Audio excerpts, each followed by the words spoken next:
Now, before we deal with services specifically, what is your submission? How do you interpret the phrase insofar as is applicable? I mean, what is the test which we should apply? Yes. Lord, my respectful submission is that so far as services are concerned, my lord, and insofar as, my lord, I am referring only to services. No, independent of services. How do we decide whether that entry that matter is applicable or otherwise? Yes, your lordships, my lord, would test whether a particular subject, particular matter, not entry, but the particular matter can ever be within the domain of the union territory or not. As a class, not Delhi, as opposed to federating states. Now, taking an example, my lord, of services, as I have already indicated, I'm sorry. Yes. As I have already indicated, Lord, union territories are extension of the union government by definition and even constitutionally. The very purpose of creating one particular geographical area as a union territory by itself suggests that the union itself wants to administer that territory, meaning thereby through its own offices. Yes. So, all union territories are administered by central civil services officers, and they are all central government officers. Then what is the purpose of having an elected government in Delhi at all? Yes, I'll just answer that. If the administration is to be carried out only at the beck and call of the central government, no. Why have an elected government? I bow down. I'm kindly not distinguish two things, my lord, and that everything will fall in place. The functions of the officers and administrative or disciplinary control of the officers. I'll just illustrate, my lord. When a central service officer, IAS officer or Denics officer, is posted, say at Dadra Nagar Haveli or in this case Delhi, as say particular commissioner where he is empowered, he is entitled to, or he is under an obligation of issuing licenses, then he will be guided by the policies of the state government. He will be answerable. I have shown one of the terms, the transaction of business rules. He will be answerable to his minister. His minister will formulate the policy of license, how to give license, how not to give license, what are the parameters to be considered, how this ministry would run. That functional control will be that of the minister, of the elected wing. We are concerned with administrative control. Who puts, who appoints, who posts, who transfers, who departmentally prosecutes. That officer cannot ask the Home Secretary whether I should give the license or not. He may have to ask his minister that whether I should give license or not. So there are two different things. Functional control is obviously with the minister concerned. That's the transaction of business rules. But suppose the officer is not properly discharging functions. Now see how anomalous this would be. If an officer is not discharging his functional role properly, the Delhi government will have no role then to say that, well, I'll shift this person and get someone else.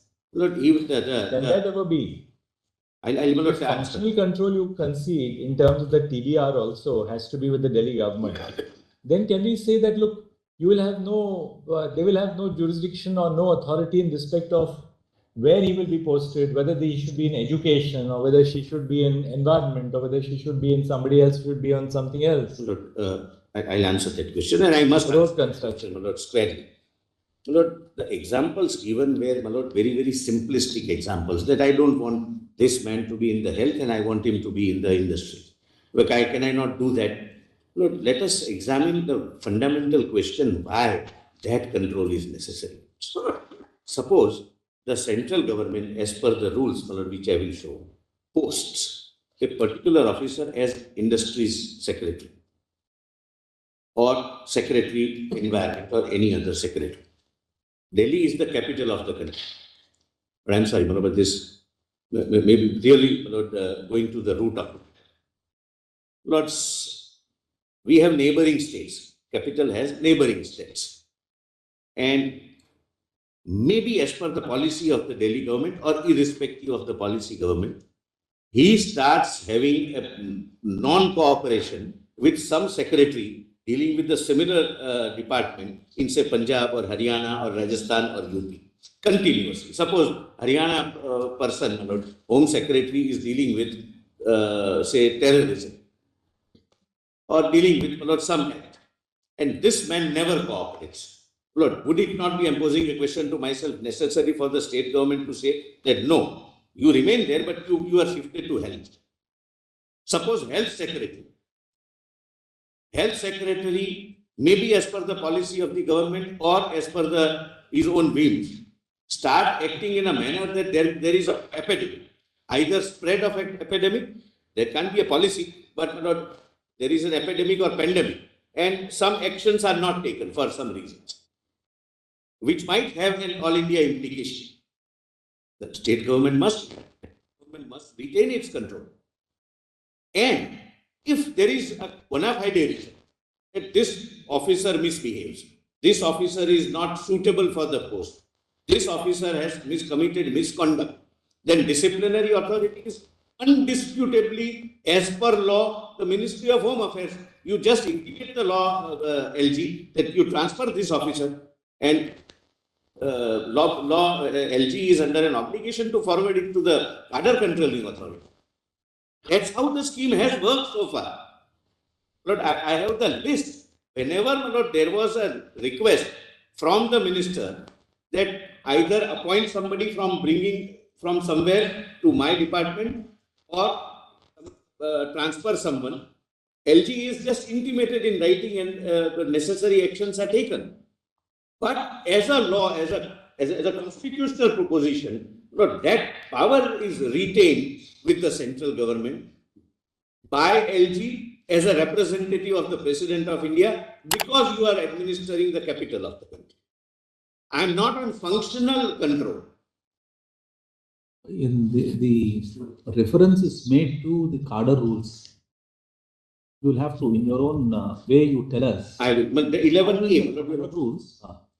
Then when the postings are to be made, yes, the cadre rules, once the allocation is made to a particular state or a union territory, where state is defined to include a union territory. Once the allocation is made, the rules say that the postings are to be left to the state. That is one. You address us. I'm sorry. On that issue. My apologies. Flagging that. Dr. Singh, on the other hand, also said that postings will vest in me as a state, but the union could continue to have the disciplinary authority. So therefore, we have a duality. In IAS, we know invariably the cadre controlling authority is always the union, because DOPT will control that. But with respect to the postings, assignments invariably happen by the Chief Secretary or GID department. How does state? Yes, I'm sorry. Tell us the distinction as against a state in a union territory, number one, first layer, and as against union territory so far as NCT is concerned. There is a further difference there. Yes. In your own way, you will have to answer that question. Lord, I'll just let you answer that first. Lord, kindly come to my written submissions. Now, while you're at it, Mr. Mehta, also vis-a-vis other UTs, is that how you're doing it? Same thing. Yes, I can make that statement. Through administrator. In Delhi, the difference is administrator's nomenclature is LG, but he is not a governor in that sense of the term constitutionally. He is an administrator. He is an administrator, having the powers of the administrator under Article 239 of the Constitution. But answering that first, since it fell from your lordship's. The scheme under the administrative infrastructure in India is this. All India service officers are appointed under the All India Services Act. There are several All India services, Indian Administrative Service, Indian Police Service, Forest Service, etc., etc. The examination is, my lords are aware, conducted by the UPSC. The moment, I clear the examination, I will be given the option of choosing my cadre. I can choose my home cadre. Somebody may choose some other state, etc. There are three options to be given, which is not relevant for the present purpose. Just I am giving an idea. And depending upon my ranking in the list, I get the cadre. One of, all are state cadres, except one. That is called Egmut cadre. And Egmut cadre, includes Andaman, Nicobar and all that. Arunachal Pradesh, Goa, Mizoram, Andaman and Nicobar, Chandigarh, Daman and Diu, Dadra and Nagar Haveli, NCT Delhi, Lakshadweep, Puducherry, Jammu and Kashmir and Ladakh. So this is a joint cadre, and therefore if I am allotted Egmut cadre, I can be transferred only in one of these Right. UT or the state, because Arunachal subsequently became state, Goa became state, Mizoram became state, rest are still UT. So I will be appointed in some of these states only and not outside. There is no separate cadre, union territory wise. Now, immediately answering, and then, I'll take your lordship to this, But broadly, kindly bear one factor in mind. So far as Delhi administration is concerned, there are three layers, there are three tiers. First is All India Service. Second is DENIX.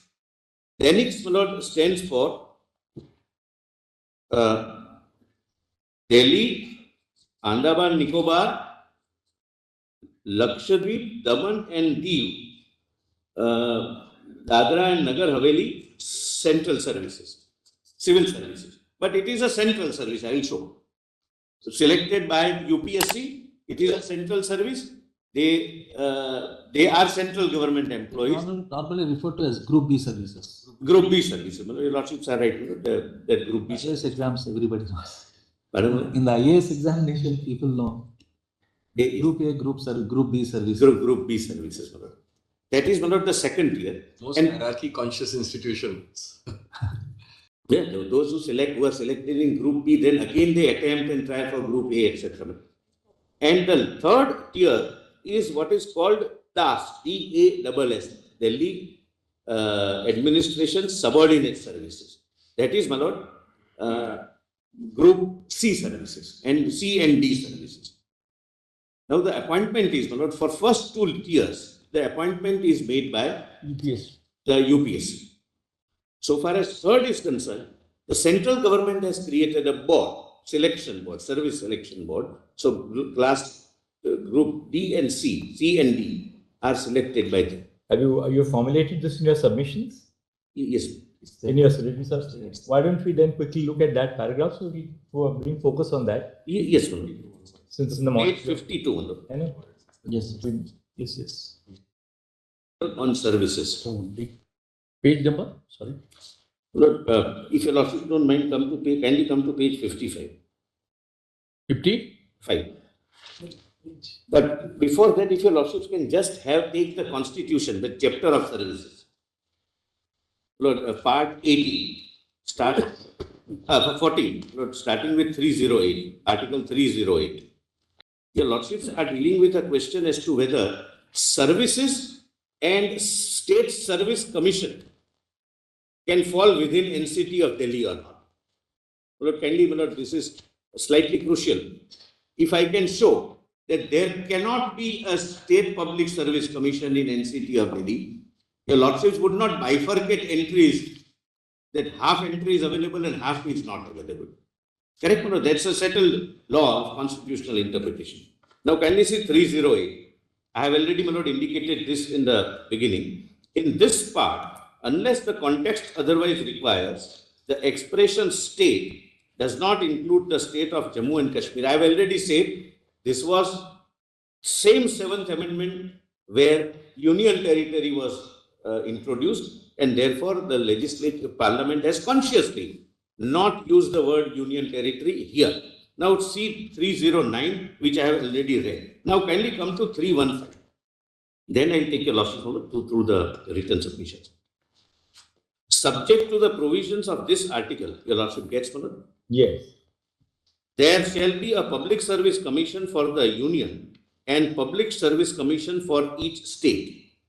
So first of all, literal interpretation means it is the state which can have public service commission. UT is excluded in 308. That is the first submission. Then 2, which becomes more clear. 2 or more states may agree that there shall be one public service commission for that group of states, and if a resolution to that effect is passed by the House, or where there are 2 houses, by each houses of the legislature, those states, Parliament may by law provide for the appointment of a joint state public service commission referred to in this chapter as joint commission. Here also, it is kindly now see 4, sub-article 4. The Public Service Commission for the Union, if requested so to do by the governor of a state, may with the approval of the President agree to serve all or any of the needs of the state. And kindly see about the asterisk. What is removed? Raj Pramukh is removed. 315.4.